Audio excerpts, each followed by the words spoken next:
अस्सलाम वालेकुम जमातिया शुरू करता हूँ अल्लाह के नाम से जो बहुत मेहरबान और नहायत रहम करता हूँ। दोस्तों आज 28 जुलाई 2024 है। ये इलेक्ट्रिक की जो खबासतें और जलालतें हैं मुसलसल जारी हैं। अभी मैं एक साहब के साथ बैठा हूँ, बड़े बड़े हर दिल अजीज़ दोस्त हैं।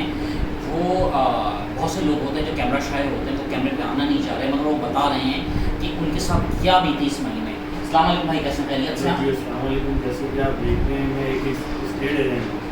मेरा 2 से 2.5 महीने काम धंधा नहीं हुआ। अब हुआ है, कभी नहीं होता, कभी नहीं होती। बेरोज़गारी इतनी होती जा रही है इस मुल्क में, हर बंदा परेशान है, अनाज के लिए, जॉब के लिए, हर सिलसिले के लिए।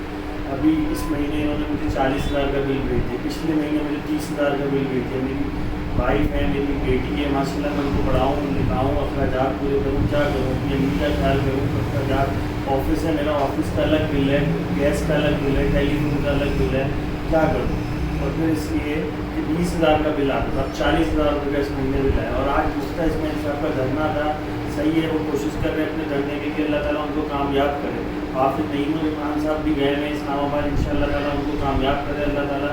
क्योंकि ये मसले मसाइल हल हो जाएँ तो मुल्क सही होगा, वरना हर बंदा मर जाएगा। क्योंकि गरीब से गरीब बंदा गरीब तर हो रहा है, जो अमीर है वो तो अमीर हो ही रहा है मुल्क को लूट के, और जो बीच का बंदा था वो तो बीच में, वो भी बिल्कुल वो हो रहा है कि भीख मांगने के वो भी आ जाएगा, और लोग परेशान होते जा रहे हैं, क्या करेंगे, और घर के अखराजात पूरे नहीं हो पा रहे। यार आप ये चीज़ देख रहे हैं, एक आम बंदे की फरियाद सुन रहे हैं, ये जो जलालतें और खवासतें कब तक जारी रहेंगी।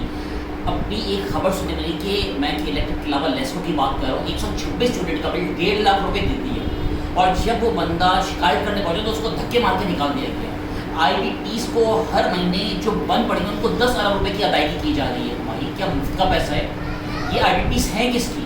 जो कहते 52% are owned by government of Pakistan, 48% जो प्राइवेट अहदेदार ने ओन की है। ये पैसा किधर जा रहा है? कि इलेक्ट्रिक मोनोपोली क्यों चाहिए, या आपके ख्याल में दूसरी इलेक्ट्रिक कंपनी कराची में आनी चाहिए, नहीं मुकाबला होना चाहिए कि इलेक्ट्रिक का, या नहीं होना चाहिए? ये इलेक्ट्रिक का मुकाबला होना चाहिए और दूसरी कंपनी का होना चाहिए, और इनका लाइसेंस जो है मशहूर होना चाहिए। इनका लाइसेंस नहीं, इनसे ले लेना चाहिए। इतनी लोगों को परेशानी, कभी लोग कोई बंदा UPS लगा रहा है, कोई सोलर सिस्टम लगाने का सोच रहा है, जिन्होंने सोलर लगा लिया उनको ऊपर टैक्स लगा दिया, उनको मीटर देना है तो मीटर के अलग, हर चीज़ से टैक्सेस से परेशानी। रोटी है तो रोटियों में भी टैक्स है भाई, इधर किसी चीज़ से ही एक दिन आएगा चलने में भी टैक्स होना शुरू हो जाएगा। आपकी इस बात पे मैं एक बड़ी ज़बरदस्त बात करूँगा। अभी मैं एक खबर पढ़ा था, पंजाब में कूड़ा टैक्स लगाया जा रहा है, यानी जो घर होगा, बाज़ घरों से वो 1000 रुपये लेंगे, बाज़ घरों से वो 500 रुपये लेंगे, यानी काम हो ना हो टैक्सेस विल बी इम्पोज।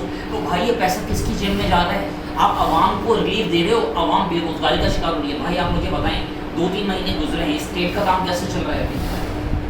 2-3 महीने के बाद रमज़ान के बाद से कोई काम नहीं हुआ, और मुल्क के हालात इतने होते जा रहे हैं ख़राब, प्रॉपर्टी का काम बिल्कुल नीचे आ गया। आप यकीन करें, अपने आप से अखराजात घर के पूरे किए जा रहे हैं, जो जमा